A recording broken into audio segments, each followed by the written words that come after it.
días, doctores de la mesa, compañeras, compañeros de la ENA, los que nos acompañan de otras universidades en el DF y de las demás instituciones y organizaciones de los estados de la República. Gracias por compartir este tiempo con los doctores Ginsburg, Carlos Aguirre, así como con Roberto y con Carlos, en este contexto de rabia e indignación colectiva ante los acontecimientos de Ayotzinapa. En particular, además de todo el proceso siniestro de desapariciones y violencias generalizadas por esos que malgobiernan. En fin, ya escucharemos de ello un poco con Carlos en unos minutos más. Pero antes de presentar a la mesa e iniciar formalmente con la discusión del libro Miedo, Reverencia, Terror, 5 ensayos de iconografía política, quiero agradecer a la Asamblea de la ENA por abrazar este evento con el doctor Carlos Ginsburg, quien ha sido referencia fundamental en nuestra formación como antropólogas y historiadores, al menos con el ya clásico El queso y los gusanos, enteros. Ahora daré brevemente algunas referencias profesionales de los que integran la mesa. Ya sabemos tanto de él que no haría falta presentarlo, sin embargo mencionaré algunos datos. El doctor Carlos Ginsburg es historiador y filósofo, ha sido profesor emérito de la Escuela Normal de Pisa, además de docente en las universidades de Bolonia, California, Harvard, Yale, Princeton, en el Warburg Institute en Londres, en la Escuela de Altos Estudios de París. Su labor ha merecido muchos reconocimientos, entre ellos el premio Edith Warburg en 1999 y el Salento en 2002. Ha recibido 2 doctorados honoris causa en México por la Universidad Juárez Autónoma de Tabasco y por la Autónoma Metropolitana. Sus libros han sido traducidos a numerosas lenguas.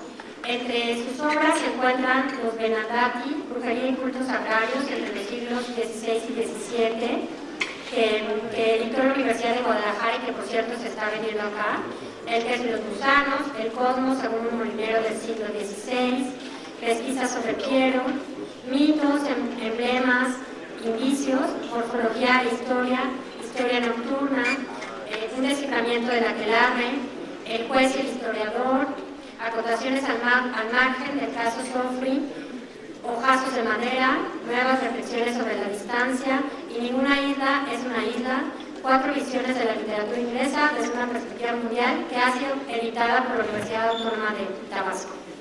Por el Fondo de Cultura Económica ha publicado El hilo y las huellas, lo verdadero, lo falso y lo ficticio en 2010. Como sabemos, El queso y los gusanos es un libro editado decenas de veces y traducidas a más de 25 lenguas en todo el mundo. Tentativas, otro de sus libros exclusivos en español, ha sido editado solo por 3 países: México, en la Universidad Michoacana, en Argentina y en Colombia. Y este que se presenta ahora, Miedo, Reverencia, Terror, en la edición mexicana, incluye 5 ensayos, mientras que la edición francesa solo 4. También, bueno, cabe destacar que es miembro del Comité Científico Internacional de la, ya saben, conocida y prestigiada revista Contrahistorias, de la que Carlos es director. También ha ocupado la cátedra Julio Cortázar en la Universidad de Guadalajara, siendo el doctor que más público convocó en toda la historia de la cátedra, incluso más que José Saramago, Toni Morrison, Gabriel García Márquez o Carlos Fuentes. Finalmente, solo comentaré que el próximo año la editorial Contrahistorias, con su perspectiva crítica e independiente, tiene como proyecto publicar un par de libros. Uno versará sobre lecturas de Mark Bloch y el otro de ensayos sobre Maquiavelo. Démosle un fuerte aplauso al doctor. Muchas gracias por estar aquí.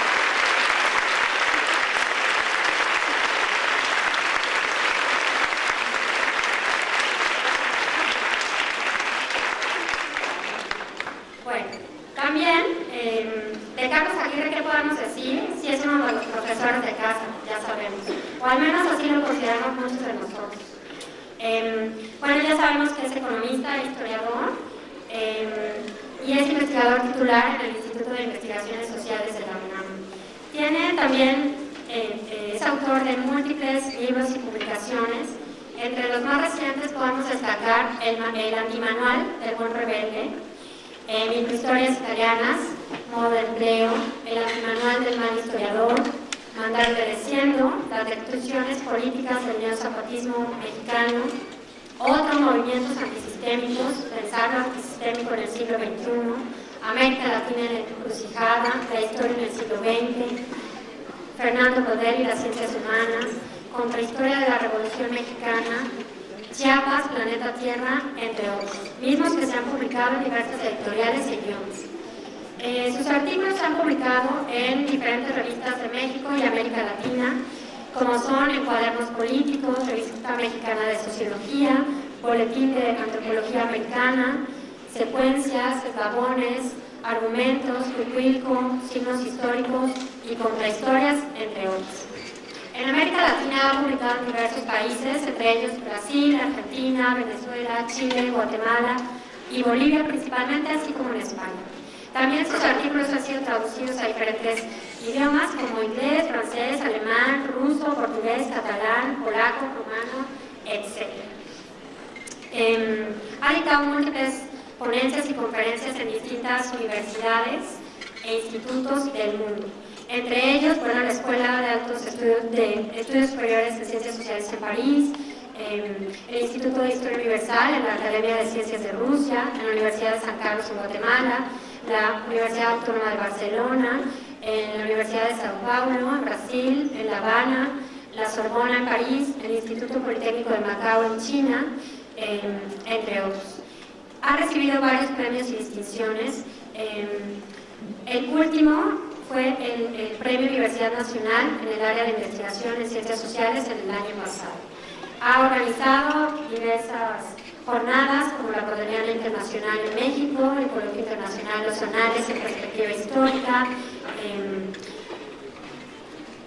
entre otros. Es director de la revista Contrahistorias, la otra mirada de Clio, desde el año 2003 y es miembro del Sistema Nacional de Investigadores en México desde el 88. Muchas gracias. Y miembro del Movimiento de la Ciencia.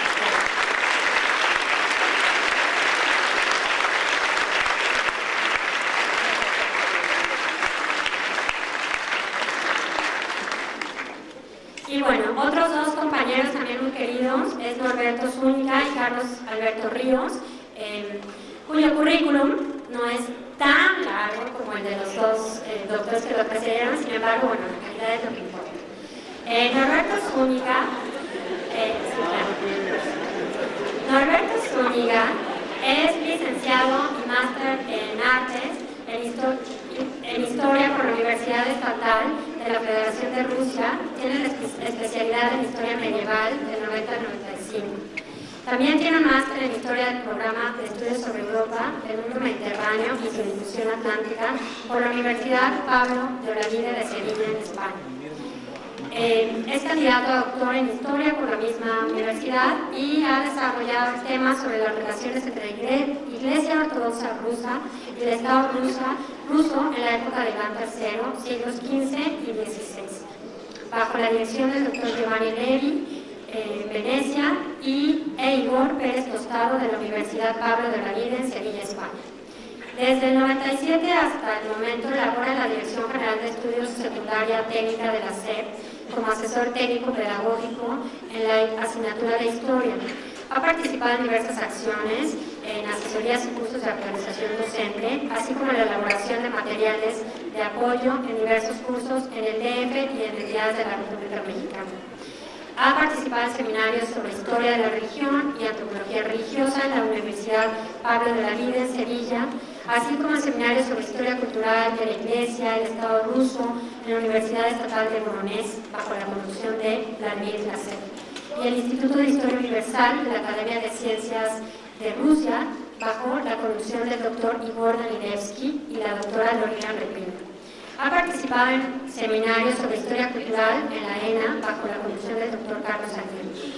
También ha impartido clases de historia en la Universidad Autónoma de Querétaro, en la ENA, en la Escuela Normal Superior de Nayarit, y es miembro fundador del Comité de Redacción de la revista Contrahistorias, la otra mirada de Clio, donde ha realizado diversas traducciones del inglés y del ruso al español. Muchas gracias por estar aquí.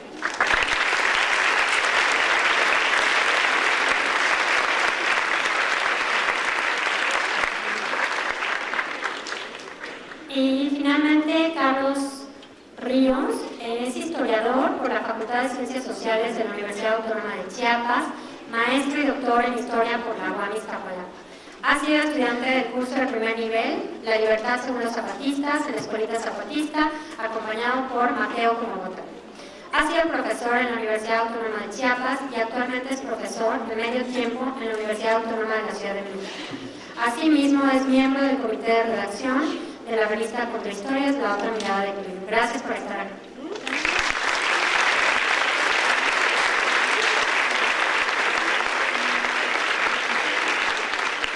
Bueno, antes de empezar con la presentación de la revista en sí, Carlos Aguirre dará unas palabras.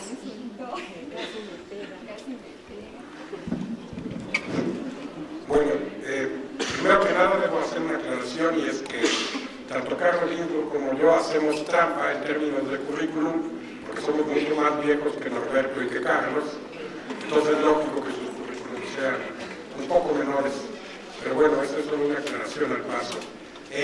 A ver, más seriamente, y antes de pasar al acto académico que vamos a realizar hoy, la presentación del libro Miedo, Reverencia, Terror, 5 ensayos de iconografía política, yo quería decir aquí públicamente, en nombre del colectivo Contrahistorias, que queremos agradecer muy profundamente la decisión de la Asamblea Soberana, Crítica e Independiente de la Escuela Nacional de Antropología e Historia, que decidió efectivamente irse al paro en solidaridad y en conjunción con muchas otras escuelas, facultades de la UNAM, de muchas otras digamos, instituciones educativas, y entonces queríamos agradecer que, a pesar de que está el paro, digamos, hayan permitido realizar este acto académico.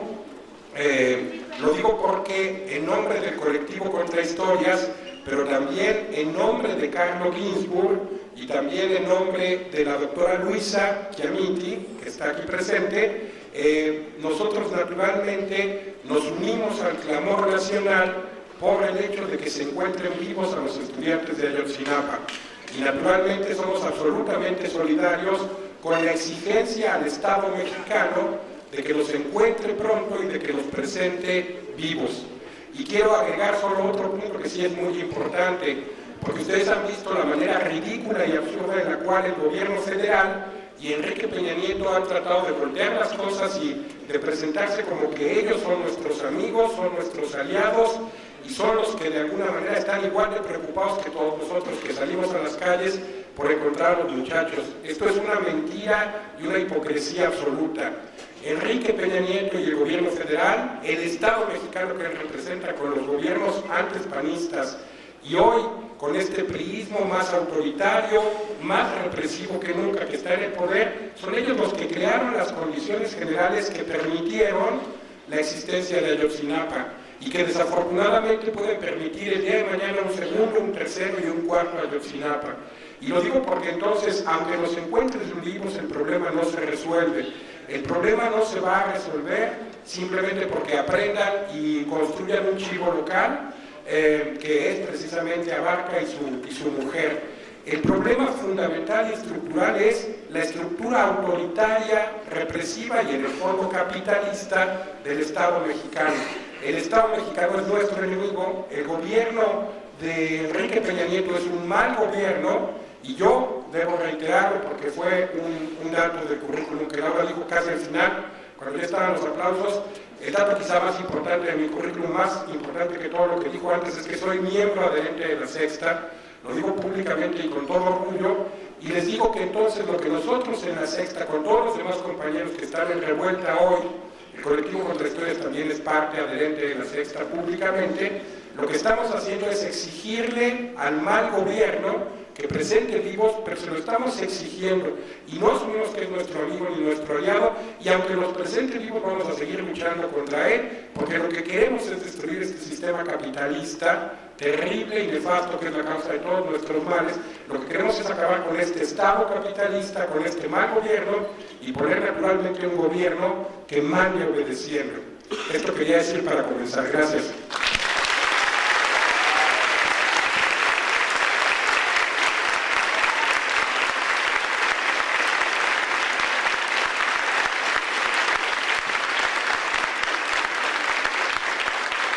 Bueno, le damos la palabra a Norberto Zúñiga Mendoza, por favor. Bueno.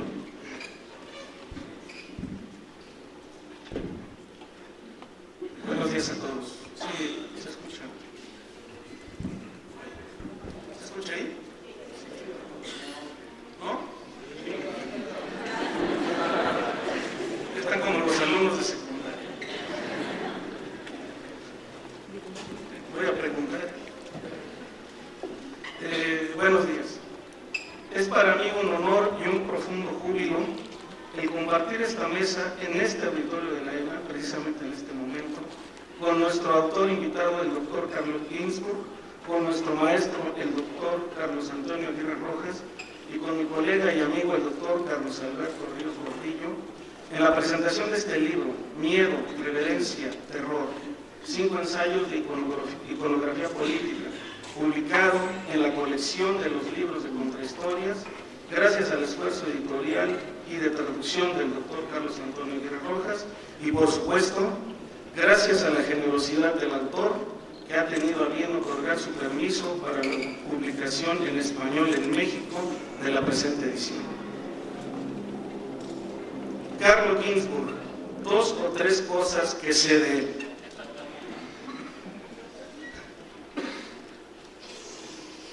Sé que nació un 15 de abril del año 1939 en la ciudad de Turín, Italia. Si no me corrigen. Su nombre completo es Carlo Ginzburg. El Carlo Nelo le viene por los hermanos Carlo y Nelo Rosselli, fundadores del partido Giustizia e Libertà.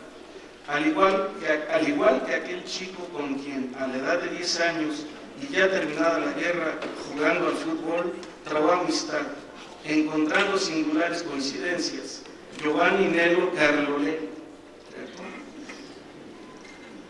Los padres de ambos, Leone Ginzburg y Riccardo Levi, junto con Carlo Levi, eran miembros del movimiento organizado por los hermanos Rosselli que luchaban contra el fascismo italiano. A la postre, estos muchachos, Carlo y Giovanni, serían reconocidos como fundadores de una notable escuela historiográfica, la llamada Microhistoria Italiana, miembros del comité editorial por varios años de la revista Quaderni Storici y directores de una legendaria colección de producción histórica, Microstoria.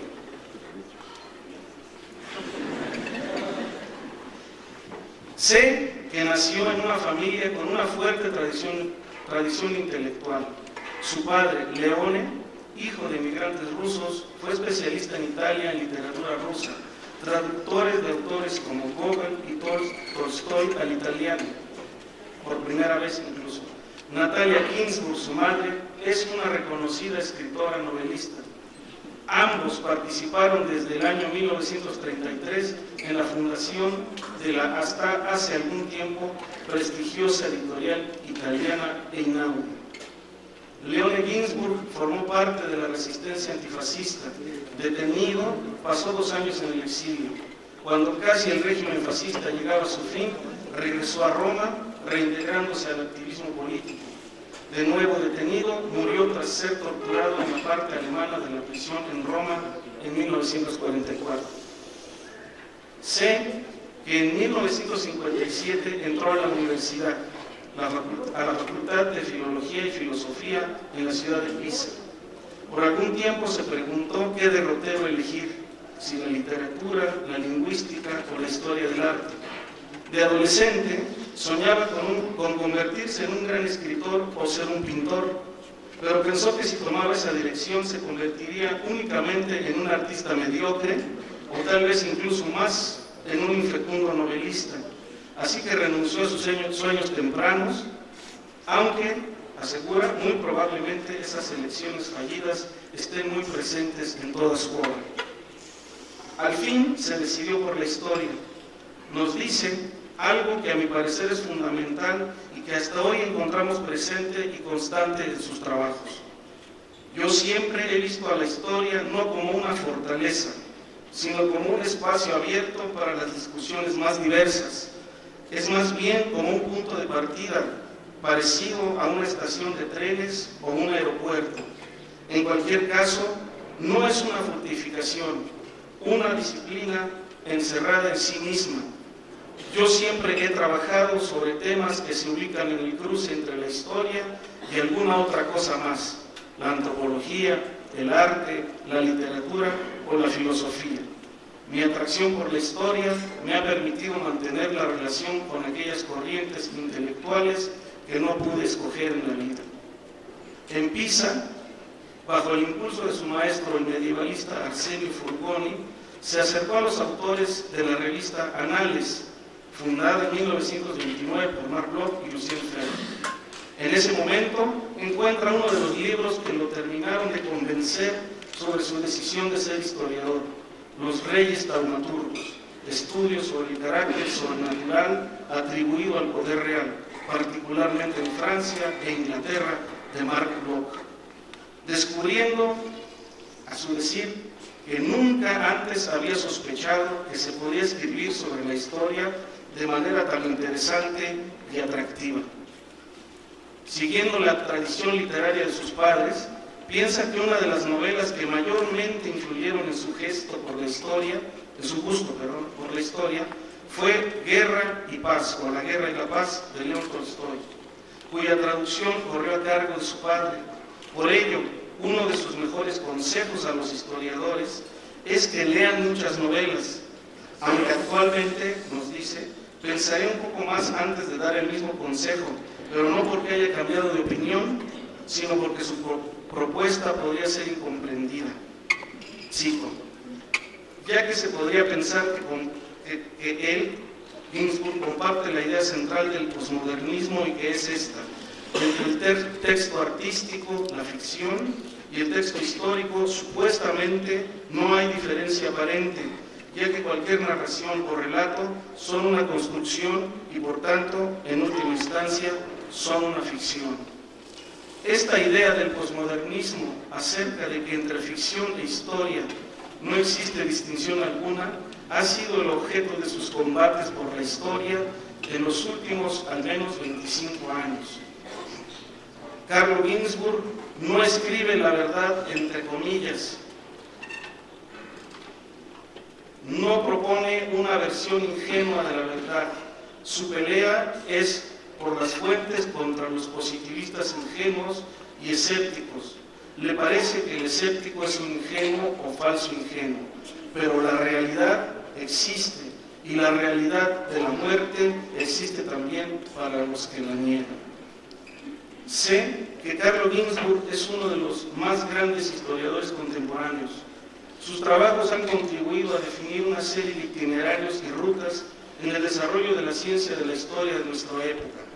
Con su libro, publicado en el año de 1966, Los Benandanti, Brujería y cultos agrarios en los siglos XVI y XVII, Ginzburg inauguró una forma novedosa de estudiar y abordar los archivos inquisitoriales, demostrando la manera en que esos protocolos podían ser utilizados como fuente para la reconstrucción de la cultura popular. Su libro, por el que es más conocido mundialmente, incluso a pesar de su autor, que teme a la fama de un solo libro, fue publicado en el año de 1976, El queso y los gusanos, el cosmos de un molinero del siglo XVI, traducido hoy a múltiples lenguas, y representa no solo un gran aporte al estudio de la cultura popular en el Renacimiento tardío, sino además el primer modelo del método de investigación microhistórico, que ha recibido en lo sucesivo una gran difusión en la ciencia mundial hasta la actualidad. Giovanni Levi dice a propósito de esta bella obra que en sus visitas a Latinoamérica es sorprendente que los estudiantes saben más del queso y los gusanos que del libro de Job o de Job, a colación también por el libro que hoy se presenta.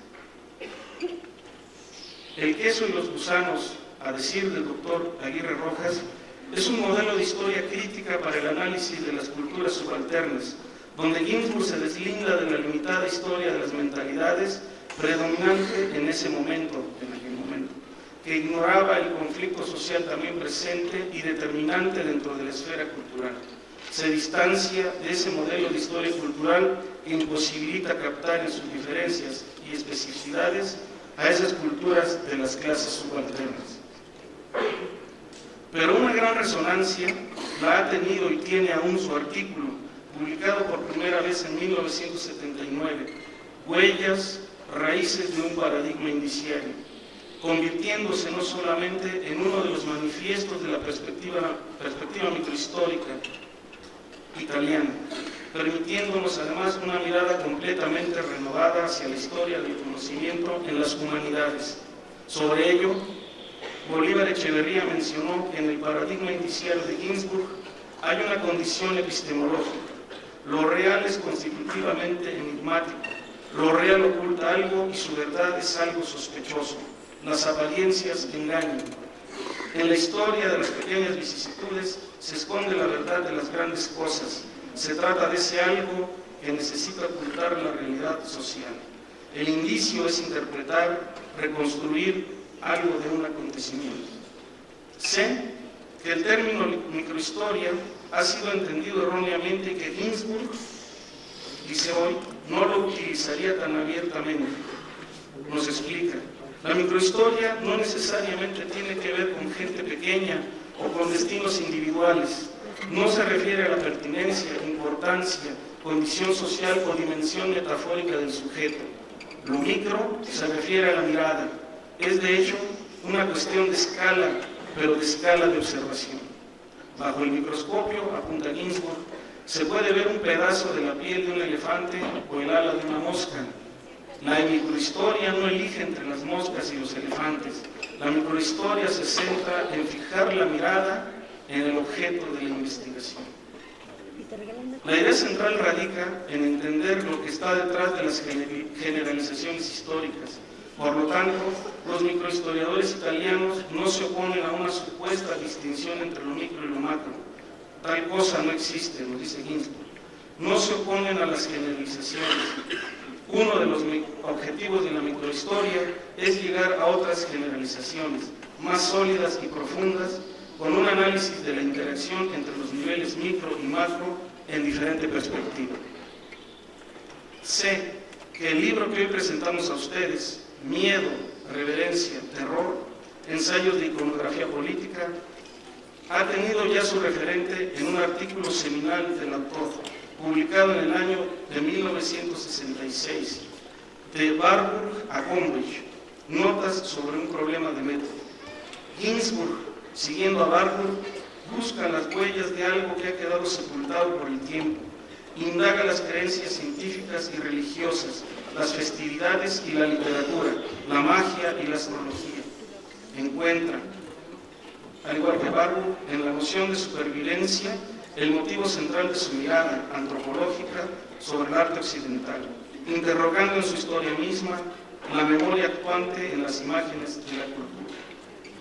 Considera también, igual que Warburg, que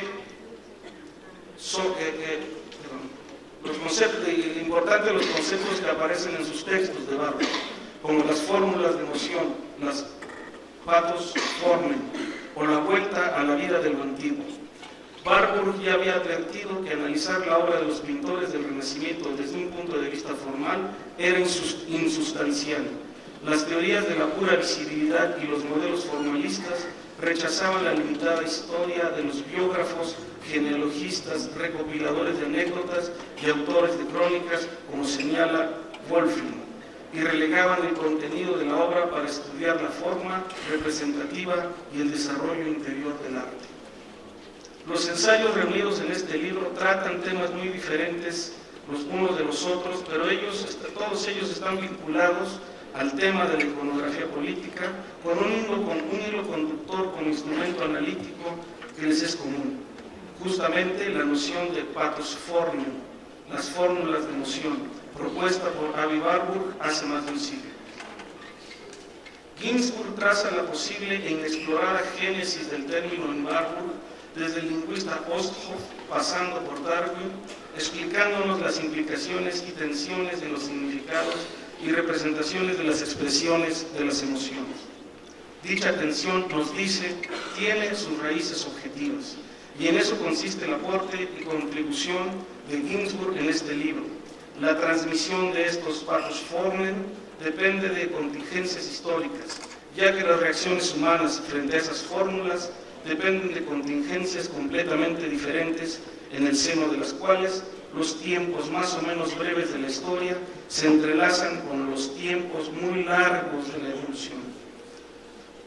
Y las modalidades de este entrelazamiento nos envían hacia un campo de investigaciones que en gran medida se encuentra todavía inexplorado, el cual Ginsburg califica en esta contribución del libro modestamente una muy pequeña contribución, lo cual me parece que es una gran contribución. El primer capítulo explora el efecto de distanciamiento en relación con la violencia de la colonización del Nuevo Mundo, efecto producido por el hecho de recurrir a un lenguaje visual tomado en préstamo de la antigüedad clásica. En el segundo, el autor se centra en el análisis del término inglés awe, en el que confluyen el terror y la veneración, y del lugar central que este vocablo ocupa en la reflexión de Hobbes, puede desembocar en una reflexión más general. ¿En qué medida la ambivalencia de la expresión de las emociones extremas señalada por Darwin y también por Reynolds antes de él y desarrollada más adelante por Barbour depende de un contexto histórico? En el tercer ensayo, el terror y veneración están también en el centro de la discusión. Se aboca al análisis del cuadro de Marat del pintor David. Aquí la recuperación de los gestos de una iconografía pagana en principio y luego cristiana, puesta al servicio de la iconografía revolucionaria en Francia, ilustra de manera ejemplar las ambigüedades de lo que se ha llamado el proceso de la secularización. En el cuarto ensayo, el mismo tema reaparece de una manera implícita, pues los antecedentes, al mismo tiempo lejanos y cercanos, plasmados en el cartel con el gesto de Lord Kitchener, permiten aclarar su poderosa eficacia. En el quinto ensayo, la yuxtaposición violenta de lo antiguo y de lo contemporáneo, de una espada rota y de un foco, compuesta por Picasso, arroja una luz inesperada sobre el cuadro de Guernica. Aquí regresamos al terror y a sus gestos, un tema que se encuentra en el centro de todo este conjunto de ensayos sobre iconografía política. La noción de Pathos-Formeln permite mostrar hoy las raíces antiguas de las imágenes modernas y al mismo tiempo el modo en que esas raíces han sido reelaboradas. En su aparente simplicidad desarmante y paradójica, esta idea puede ayudarnos a crear una distancia y por ende también una defensa en contra del verdadero torrente de iconografía política directa e indirecta que se descarga sobre nosotros a cada momento sin interrupción. No he hablado aquí ahora de su condición judía, de su ateísmo, de su cosmopolitismo, de su defensa de la impartición de justicia, tratando de establecer la verdad histórica como verdad jurídica, de las batallas nocturnas, entre otros muchos de sus aportes intelectuales al desarrollo de las ciencias sociales. He quedado, por supuesto, demasiado corto con esta presentación de mi imagen, con este paisaje incompleto de Carlo Ginzburg, pero creo que puede servir de incentivo para que los presentes y no presentes que se interesen en él y su obra comiencen, continúen o completen su propia imagen desde sus propios logros y sus propias posibilidades. Que amplíen sus alcances, reduzcan sus limitaciones teóricas, metodológicas y disciplinares, que es precisamente a lo que nos invita cada uno de los textos de los testimonios de la vida y obra de Carlo Ginzburg. Su obra no solamente se caracteriza por la complejidad, la profundidad y rigurosidad con que son mostrados los temas, sino que además hay algo que es extremadamente difícil de lograr en la escritura: la belleza. Decía Voltaire en su momento: el arte de escribir historia será siempre muy raro. Todos sabemos que para poseerlo se necesita tener estilo grave, llano y variado. En la historia, al igual que en las bellas artes, se pueden establecer muchos preceptos, pero siempre habrá pocos artistas eminentes. A ellos pertenece Carlo Ginzburg. La producción de Ginsburg nos obliga a leer y releer a toda una pléyade de autores con diferentes perfiles e intereses disciplinarios de diferentes épocas, desde los de la antigüedad grecolatina, Tucídides, Heródoto o Marco Aurelio, hasta los clásicos contemporáneos como Bakhtin, Shklovsky, Propp, Warburg, Benjamin, Auerbach, Mark Bloch, Thompson, Krakauer, Gombrich, entre otros muchos. Por esto y otras razones más que escapan por ahora a mi tentativa de exposición, recomendamos la lectura de este libro que hoy presentamos a ustedes, y no solamente, sino de toda la obra de nuestro autor. Acertadamente dice nuestro maestro el doctor Carlos Antonio Aguirre Rojas: no podemos andar así nada más por la vida, sobre todo los historiadores y el resto de los cientistas sociales, sin conocer su extensa y profunda obra. Muchas gracias por su atención.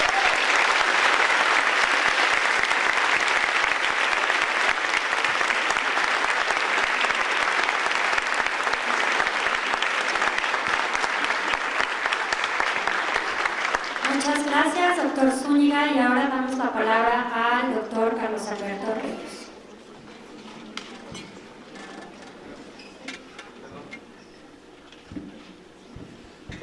Hola, muy buenos días a todas y todos.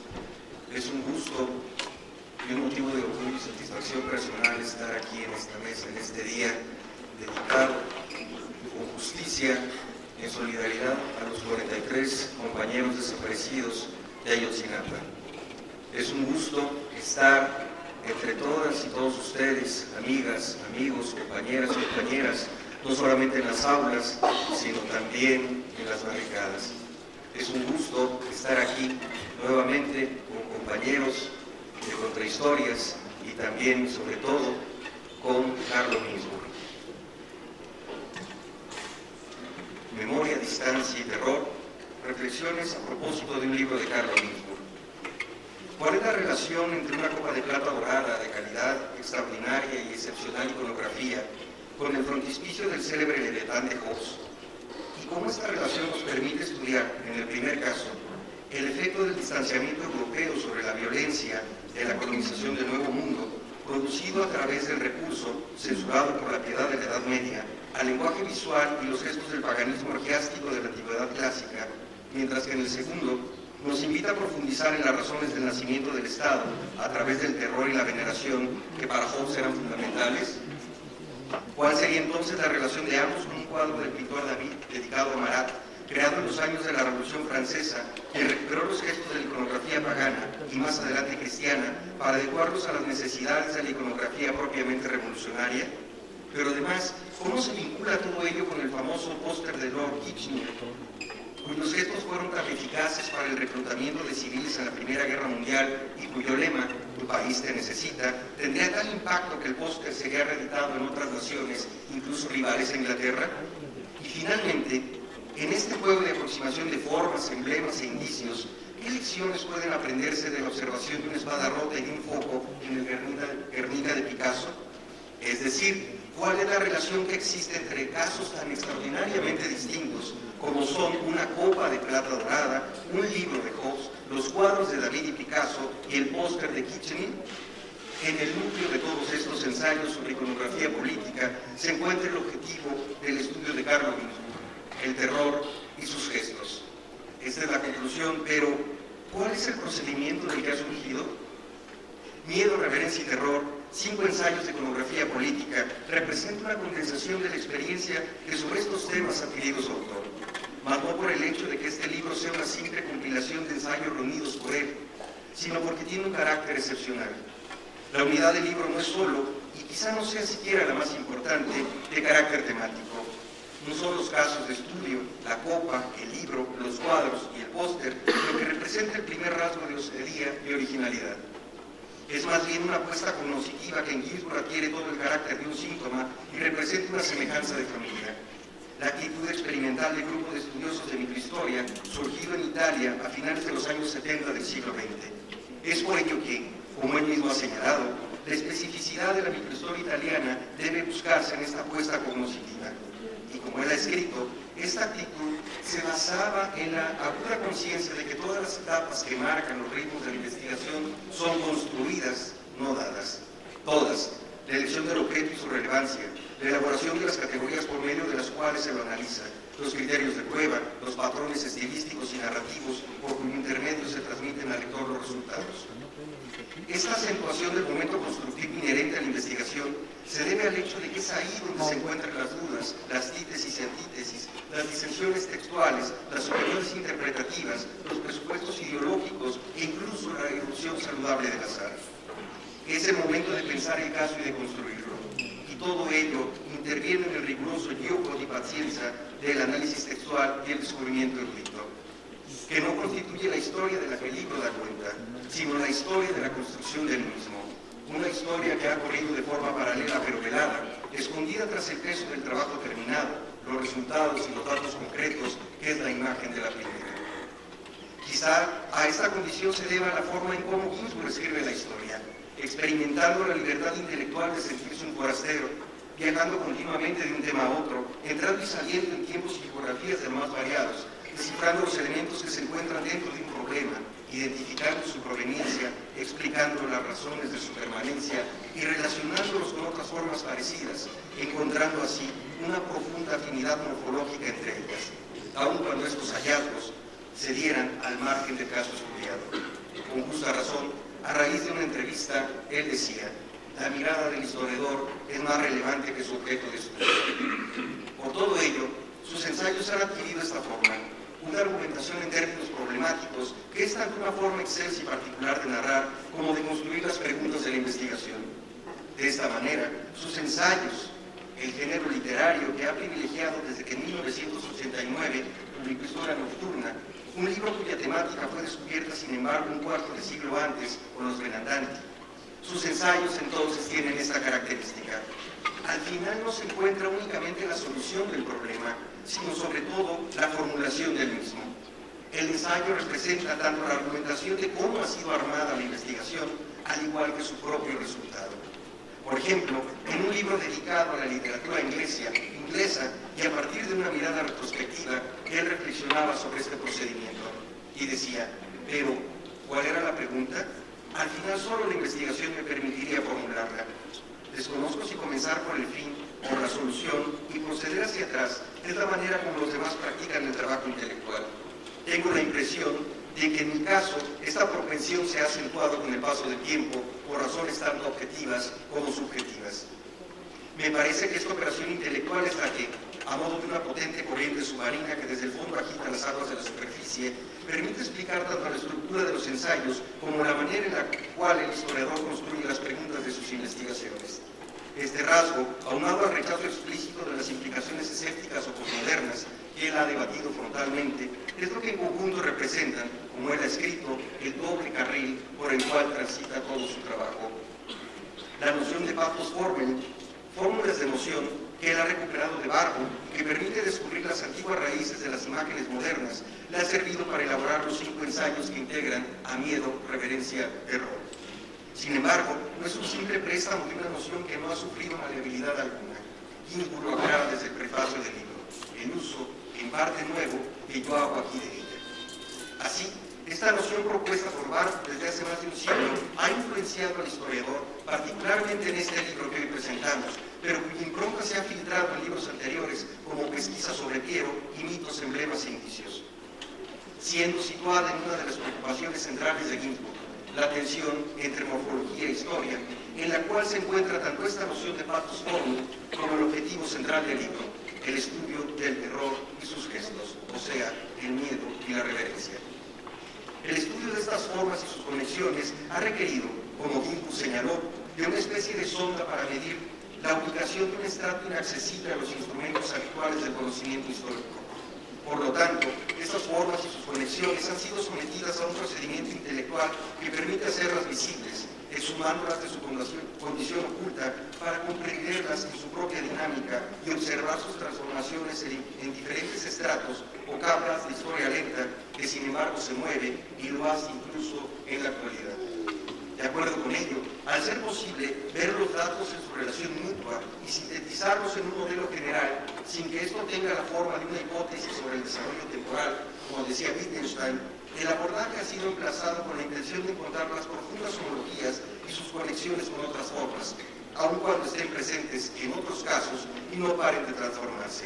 De acuerdo con ello, en tanto no exista un estudio morfológico valedero, decía Vladimir Prop, no existirá tampoco un estudio histórico valedero. Siguiendo de cerca este procedimiento morfológico que atiende las partes constitutivas y las relaciones que éstas tienen entre sí y con el resto del conjunto, como decía Prop, inspirado en Goethe, es posible responder a los cuestionamientos que han constituido la unidad problemática de miedo, reverencia, terror. O sea, ¿cuál es la relación entre una copa, un libro, un póster y dos cuadros? En este libro, atravesado por la morfología y la historia, está presente uno de los procedimientos intelectuales de Ginsburg, el paradigma indiciario, cuyo bello ensayo de 1979 fue construido a partir de este doble nivel. De tal forma que no parecen haber sido los casos de estudio los que han motivado su reflexión, sino las raíces y las motivaciones de los gestos del miedo, la reverencia y el terror que están presentes en todos ellos. Es decir, los indicios que solo pueden ser encontrados a partir de la reducción de la escala de observación para ser después reinsertados en amplios planos. Son los indicios que el historiador trata de descifrar e interpretar, precisamente porque en ellos se esconde la verdad histórica que ha sido opacada por las bromas de la realidad. A propósito, para la presentación de tentativas, nuestro maestro Bolívar Echeverría escribió: y es que el carácter de indicio no le viene al documento de su precariedad o de su fragmentariedad, de una insuficiencia cuantitativa suya que le impida cumplir con el ideal de ser una prueba plena. Le viene simple y llanamente del hecho de ser una huella humana. No es la fragmentariedad o la insuficiencia de un dato lo que hace de él un indicio, sino la función sustitutiva o de reemplazo que debe cumplir. El indicio es un dato que está allí en lugar de la prueba que falta o más allá de la prueba existente. A partir de un indicio no se reconstruye un hecho, como en la paleontología, sino que se lo supone. El indicio invita a la interpretación y antes que nada a la interpretación que hace que él debe estar ahí, en lugar o más allá del dato pertinente, supliendo la ausencia o incluso la presencia del mismo. El indicio incita a buscar algo que por alguna razón no ha dejado restos suyos, sino solo huellas indirectas, algo que por alguna razón estuvo impedido de manifestarse, algo que tuvo prohibido mostrarse, algo que era necesario ocultar. Es decir, al igual que aquel hipotético cazador del Neolítico, Ginsburg va leyendo las huellas de las formas del miedo, la reverencia y el terror que están presentes en los casos estudiados, pero haciéndolo a contrapelo, dando sentido a esta manera tan suya de realizar una investigación y una narración históricas. Pero a lo largo del libro, incluso por debajo de la superficie del título, subyace la preocupación política del autor. En buena medida, la suya es una reflexión acerca de lo que Adorno denominó la vida dañada.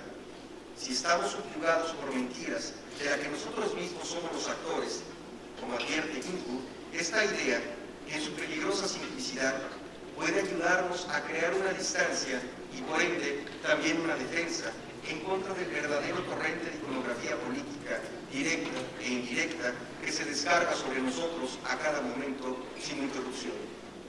Esta definición se relaciona con el tema de la distancia que él ha venido trabajando desde hace algunos años a partir de una doble vertiente. La distancia justa, entendida como la ausencia de empatía como distancia crítica, y el exceso de distancia, comprendida como la ausencia de empatía como deshumanización.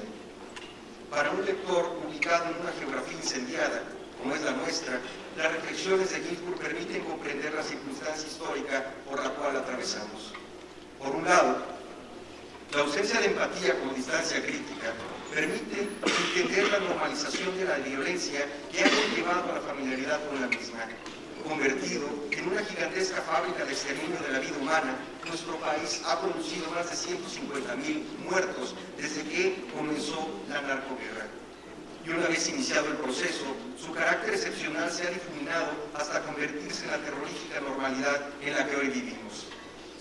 Lentamente, una noticia tras otra, una catástrofe que solo es superada por otra más, han acostumbrado y domesticado a golpes nuestra mirada.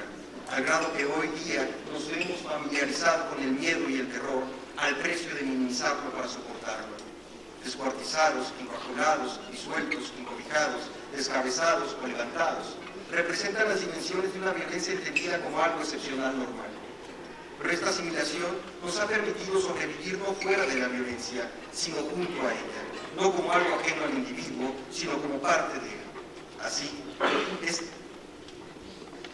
Esta interiorización nos ha permitido hacer visible lo invisible en el plano de la vida cotidiana, como si esta especie de anticuerpo de defensa y resistencia ante la vida dañada fuese una expresión, como decía Bolívar Echeverría, de la afirmación de la vida, incluso en medio de la muerte. Por otro lado, en el caso del exceso de distancia o de la ausencia de empatía como deshumanización, nos permite entender la indiferencia ante la violencia aniquiladora que hoy destruye todo a su paso. Mientras no nos toque a nosotros, todo está bien. O incluso, no importa, se están matando entre ellos, como se oye decir por doquier. Estos sentimientos demuestran una acción defensiva y quizás señalen que la distancia espacial debilita los códigos humanitarios. ¿Ocurrirá lo mismo en torno a la distancia temporal? Es decir, las futuras generaciones podrán sentir compasión de lo que hoy nos pasa, se identificarán con el pasado reciente o guardarán indiferencia ante él. ¿Alguna vez escuchará decir a alguien: no quiero hablar de todo esto?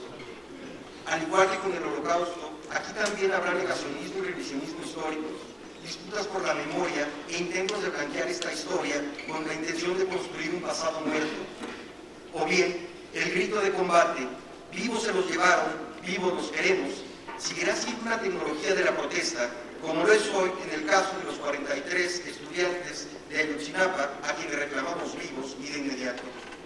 ¿Y un clamor que no tenga respuesta? Por todo ello, miedo, reverencia, terror, es una invitación a descubrir y pensar con mayor claridad el terror y sus gestos. Y frente al salvaje golpeteo de iconografía política, ante el cual, como decía Adorno, los hombres son reducidos a actores de un documental monstruoso que no conoce espectadores por tener hasta el último de ellos un papel en la pantalla, nos previene, nos brinda una herramienta intelectual para defendernos ante esta elaborada y peligrosa forma de dominación, permitiéndonos alterar, aquí y ahora, el continuum de la historia de los vencedores. Gracias.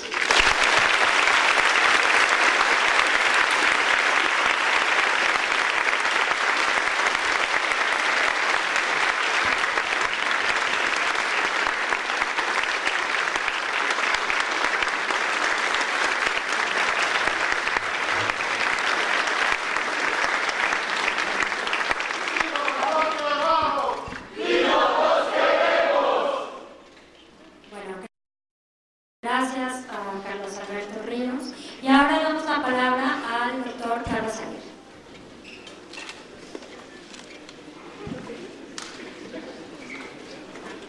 Bueno, pues continúo aquí con nuestra función, digamos, como se dice en la jerga de los conciertos de rock, en nuestra función de teloneros, el grupo de rock principal, es decir, de los Rolling Stones, que están aquí a mi izquierda, lo cual hago naturalmente con mucho gusto. Entonces, yo voy a plantear solamente 2 o 3 ideas en contra de mis usos y costumbres. Voy a realmente hacer un esfuerzo para tratar de ser breve, porque todos ustedes vinieron a escuchar a Carlos Ginsburg más que a Norberto, a Carlos y también a mí. Bueno, fíjense, solo quisiera comenzar con una idea que Walter Benjamin plantea alguna vez en uno de sus textos, cuando él dice que cuando estudiamos la obra de un autor, lo que tendríamos que ser capaces es de hacer que a partir del estudio de la obra emerja completo su autor. Y de otra parte nos dice, en un segundo momento tendríamos que ser capaces de hacer que desde el autor emerja su época y su medio. Naturalmente esto podría bien ser el proyecto de una biografía intelectual de Carlo Ginzburg, que espero que alguno de los jóvenes aquí presentes algún día quisiera acometer, una idea con la que yo de alguna manera coqueteé alguna ocasión, nadie puede saber el futuro, pero por el momento no tengo ese proyecto, tengo otros proyectos. Pero digo, naturalmente no voy a esbozar aquí lo que podría ser esa biografía intelectual, pero sí quiero hacer un micro ejercicio que le dé un poco sentido precisamente a esta afirmación de Benjamin, tomando como simple pretexto este libro de miedo, reverencia, terror, de 5 ensayos de iconografía política. Fíjense, porque yo creo que en un cierto sentido, lo cual es lógico, y es la idea de Benjamin, en la mónada que expresa los actos de un autor, es decir, en alguno o cualquiera de sus libros, el autor entero tiene que estar reflejado. Y naturalmente en el autor y en su vida, pues está reflejada su época y su medio. Entonces voy a hacer ese micro ejercicio rápidamente. Fíjense, si ustedes se preguntan cuáles son las temporalidades específicas de los ensayos que están aquí incluidos, se habla de una copa del siglo XVI, se habla de un texto clásico, el Leviatán de Hobbes, y más en general la obra de Hobbes, del siglo XVII. Se habla después de un cuadro clásico, que es el cuadro pintado por David de Marat en la Revolución Francesa, que es de finales del siglo XVIII. Después se habla de un póster de principios del siglo XX, y luego se habla de un cuadro clásico, que es el cuadro de Guernica de mediados del siglo XX. Si ustedes toman, digamos, en conjunto estos 5 ensayos, ¿qué cosa tienen? Tienen el arco temporal que va del siglo XV al siglo XXI, es decir, el periodo de la modernidad capitalista. Y entonces, el espacio temporal que, con algunas pequeñas excepciones, concentra los intereses fundamentales analíticos de Carlo Ginzburg, y no casualmente, esto lo comparte con Marx, y lo comparte con Brodel, y lo comparte con Foucault, y con Norbert Elias, y con Wallerstein, y con todos los grandes pensadores críticos del siglo XX y de nuestra época. Su centro de interés fundamental es el periodo de la modernidad capitalista. ¿Sí? Si después ustedes se preguntan cuáles son los temas que se tratan aquí, este es un libro naturalmente de iconografía política, pero si recorren los ensayos, verán que se habla efectivamente lo mismo, digamos, de un cuadro de pintura, es decir, de dimensiones artísticas, pero se habla también de un póster que tenía un impacto masivo sobre la opinión pública de su época, sobre las clases populares en ese momento. Se habla también de un cuadro que tiene una posteridad extraordinaria, que es el cuadro de Guernica, que se vuelve un ícono de la lucha antifascista. Se habla también de una copa, digamos, muy especial que está en el Museo de la Residencia en Múnich, en la cual de lo que se habla es un poco de la manera en que se recuperan códigos de la cultura antigua europea para tratar de descifrar y reinterpretar realidades del Nuevo Mundo. Es decir, se trata de abarcar una serie de fenómenos fundamentalmente culturales desde una perspectiva crítica. Es decir, el campo temático privilegiado de Carlo Ginzburg, estoy diciendo una banalidad, pero importante, es evidentemente el analizar de manera crítica la dimensión cultural de la modernidad capitalista. Y si luego ven un poco el espacio en el que se despliegan todos estos fenómenos, verán que evidentemente se trata de una copa que fue producida en Europa, se trata después de un libro europeo, se trata también después de un cuadro que se pinta en Francia, de un póster que se hace en Inglaterra, pero que luego va a tener ecos en Italia, en Alemania, en Estados Unidos, incluso en Rusia, ¿sí? Va a haber versiones, digamos, de este póster de Kirchner, incluso en la Unión Soviética, en la Alemania nazi, etc. Y por último, el Guernica, que evidentemente tiene un espacio universal. De modo que diríamos que el espacio privilegiado de los análisis de Carlo Ginzburg, y es muy normal y muy legítimo, es lo que Wallerstein ha llamado el mundo paneuropeo, es decir, Europa, Estados Unidos, América Latina, pero también a veces con prolongaciones, con pequeñas incursiones, pues al planeta entero.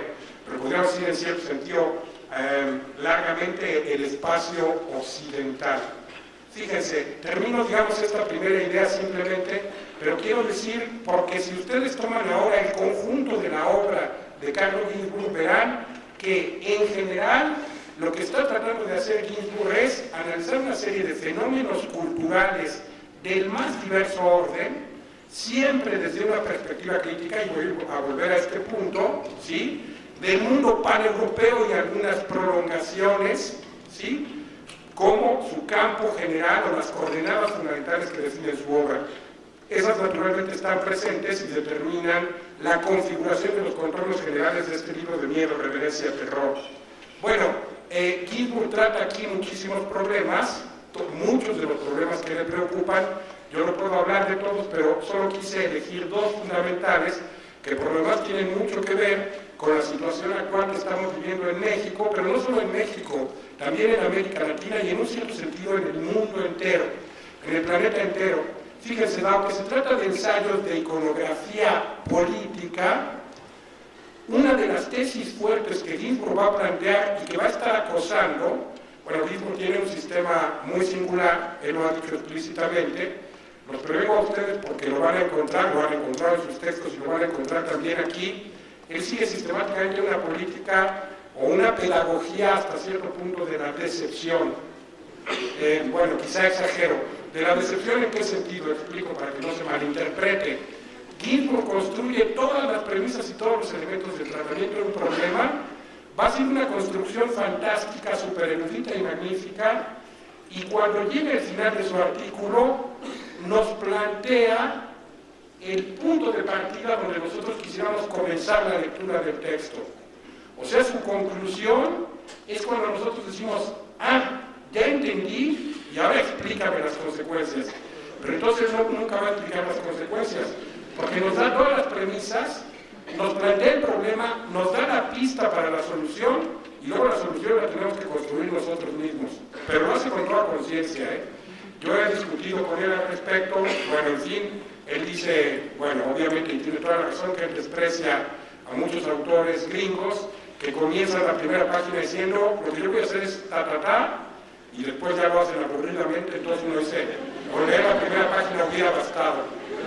Él, en cambio, nos da todas las premisas de la construcción, luego nos plantea en los términos adecuados el problema, nos da la pista para resolverlo y luego nos toca trabajar a nosotros.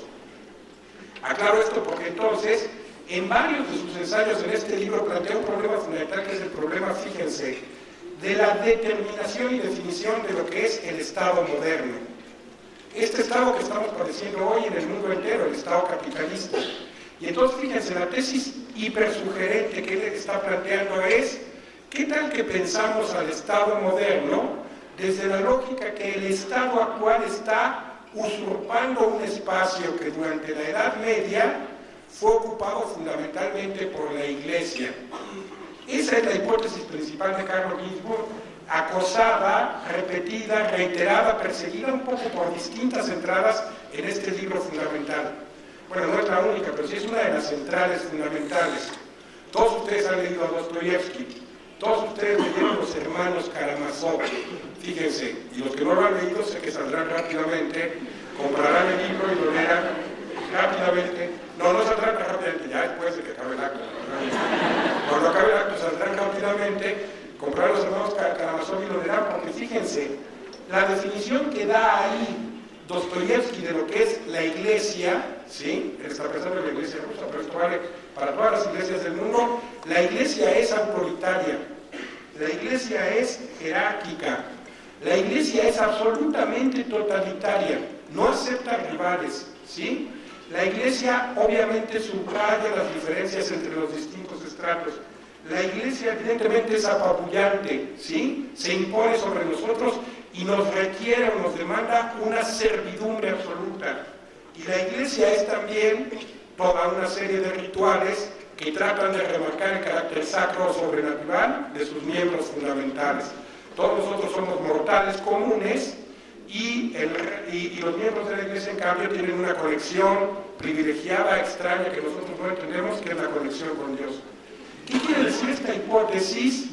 Entonces, de que el Estado moderno se configura no como, que es la explicación tradicional, no que el proceso, digamos, de laicización o de secularización habría roto y superado todo el mundo y los códigos de la cultura eclesiástica cristiana o de otras formas, sino que en realidad vendría y ocupando su lugar recuperaría sus rasgos fundamentales. Y entonces el Estado moderno es extremadamente autoritario. ¿Les suena, compañeros?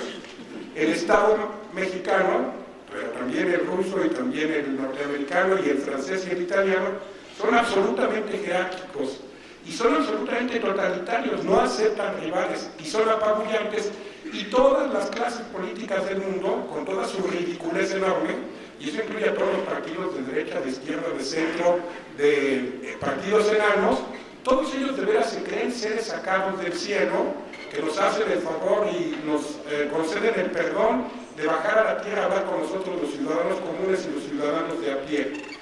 El Estado moderno se configura usurpando las funciones y los códigos de la antigua Iglesia.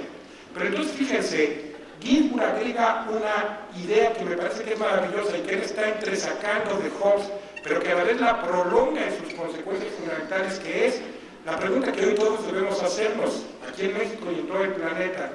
¿Por qué nosotros delegamos nuestra capacidad de decidir a instituciones tan terribles, tan nefastas, tan putrefactas como primero la Iglesia, ayer, y hoy el Estado? ¿Por qué? Pero tenemos que preguntarnos por qué. ¿Y saben cuál es la respuesta de Ginsburg siguiendo a Hobbes? Por el terror. O sea, el hecho de que todos nosotros tenemos miedo de todos nosotros mismos, el hecho de que cada uno de nosotros lucha por sus intereses individuales y tiene miedo de que el que tengo a mi derecha o a mi izquierda luchando por sus intereses individuales me aplaste, me apabulle, me someta, me haga a un lado, me domine, hace que todos nosotros, el terror que tenemos de todos respecto de todos nosotros, constituyamos esas instituciones absurdas a las que les delegamos nuestra capacidad de decisión, que son ayer la Iglesia y hoy el Estado. Y a partir de eso, claro, ya no solo tenemos miedo los unos de los otros, sino todos de esas instituciones. Pero fíjense, aquí hay que volver a recordar las buenas, profundas y siempre válidas lecciones de Marx. ¿Cuál es la condición de que todos tengamos miedo de todos? Respuesta: la disolución de la comunidad. Mientras la comunidad fue vigente, el Estado no existía, ¿sí? En el momento en que los vínculos comunitarios se disuelven, emerge el Estado, porque solo cuando la comunidad deja de funcionar, esto es un proceso histórico que Marx estudió, entonces todos empezamos a temer al que tenemos atrás y delante, y a la izquierda y a la derecha. Y entonces preferimos delegar nuestra capacidad de decidir en esas instituciones. Pero ¿qué pasa cuando logramos hacer reemerger la comunidad? Respuesta: el Estado desaparece. Respuesta: las creencias religiosas y la Iglesia desaparecen. Ejemplo: las juntas de buen gobierno de los compañeros neozapatistas y los caracoles del sureste mexicano, pero también los barrios piqueteros autonomistas, pero también los asentamientos de los indígenas en Brasil, pero también los indígenas del Cauca en Colombia, pero también el movimiento mapuche en Chile, pero también Ocupa Wall Street, los indignados en España, es decir, todos los movimientos sociales. Todos los movimientos genuinamente antisistémicos y anticapitalistas no son otra cosa que una reemergencia de la comunidad. Y cuando la comunidad vuelve a tomar en sus manos su propio destino, como lo hizo la Comuna de París, como lo hizo la Revolución Rusa, la Revolución Húngara, como lo hizo tantas experiencias, los soviets rusos, los consejos obreros italianos, como lo hizo, por ejemplo, la Revolución Cultural China, el Estado empieza a desaparecer. La Iglesia empieza a disolverse. Segunda pregunta, y es la última idea que voy a plantear, yo soy un simple telonero. Segunda pregunta fundamental, fíjense, ahora, ¿cómo logramos hacer reemerger la comunidad? Respuesta: Carlo Ginzburg es, por su propia edad, por su circunstancia, un hijo privilegiado del 68 italiano. Ginzburg en 1968 tenía 9, él está en absoluto desacuerdo conmigo en todo, pero bueno, ya, él seguro ahora me desmentirá todo lo que yo digo, pero no hay problema. Nos hemos pasado 25 años haciendo esto. Pero el punto es, él es un hijo privilegiado y conspicuo del 68 italiano. El 68 italiano fue uno de los 68 más duraderos, más profundos y que más hondo calaron, no solo en Europa, sino en el mundo entero. Pero lo digo porque entonces ese 68 italiano hace que uno de los temas centrales de Carlo Ginzburg, que también está presente en este libro, sea el estudio de los códigos de la cultura popular. Los códigos de la cultura popular, su desciframiento adecuado, no en vano, Ginzburg es un gran admirador personal, pero también intelectual y seguidor de la obra de E.P. Thompson. Esos códigos de lo que Thompson llamó la economía moral de la multitud, esos códigos respecto de los cuales Ginzburg nos ha dado obras maravillosas como El queso y los gusanos, como Historia nocturna, como muchos de sus ensayos, esos códigos nos descifran lo que el propio Ginzburg llama el punto de vista de las víctimas, siguiendo aquí a Walter Benjamin.